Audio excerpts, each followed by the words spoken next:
पहलगाम में 22 अप्रैल 2025 को एक दुखद और जघन्य घटना हुई जिसने पूरे देश को झकझोर कर रख दिया। आतंकवादियों ने दक्षिण कश्मीर के लोकप्रिय पर्यटन स्थल पहलगाम के बैसरन घाटी में निहत्थे पर्यटकों पर अंधाधुंध गोलियां बरसाईं। इस कायराना हमले में कम से कम 26 लोगों की जान चली गई, जिनमें महिलाएं और बच्चे भी शामिल थे और कई अन्य गंभीर रूप से घायल हो गए। यह हमला पिछले कई वर्षों में नागरिकों पर हुए सबसे बड़े आतंकवादी हमलों में से एक है।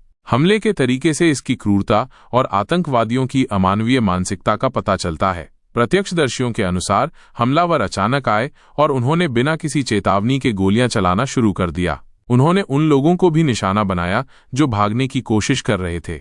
इस घटना ने पहलगाम के शांत वातावरण को पल भर में मातम में बदल दिया।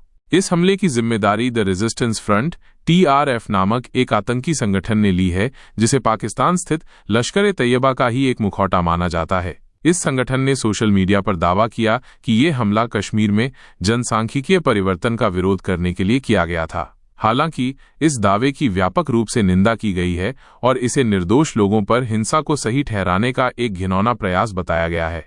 इस आतंकी हमले की खबर फैलते ही पूरे देश में शोक और आक्रोश की लहर दौड़ गई। प्रधानमंत्री नरेंद्र मोदी ने इस घटना की कड़ी निंदा करते हुए इसे एक कायराना कृत्य बताया और पीड़ितों के परिवारों के प्रति अपनी गहरी संवेदना व्यक्त की। उन्होंने ये भी कहा कि सरकार आतंकवादियों को न्याय के कटघरे में लाने के लिए हर संभव कदम उठाएगी। गृह मंत्री अमित शाह ने भी इस हमले पर दुख व्यक्त किया और जम्मू कश्मीर के उपराज्यपाल से स्थिति का जायजा लिया। इस हमले के बाद सुरक्षा बलों ने पूरे इलाके में बड़े पैमाने पर तलाशी अभियान शुरू कर दिया है ताकि हमलावरों को पकड़ा जा सके। जम्मू कश्मीर पुलिस और अन्य सुरक्षा एजेंसियां मिलकर काम कर रही हैं और आतंकवादियों के संभावित ठिकानों पर छापेमारी कर रही हैं। इस दुखद घटना के बाद कई देशों और अंतर्राष्ट्रीय संगठनों ने भी इस हमले की कड़ी निंदा की है और भारत के साथ अपनी एकजुटता व्यक्त की है। संयुक्त राष्ट्र महासचिव एंटोनियो गुटेरेस ने भी इस हमले को सशस्त्र हमला करार देते हुए नागरिकों के खिलाफ हिंसा को अस्वीकार्य बताया है।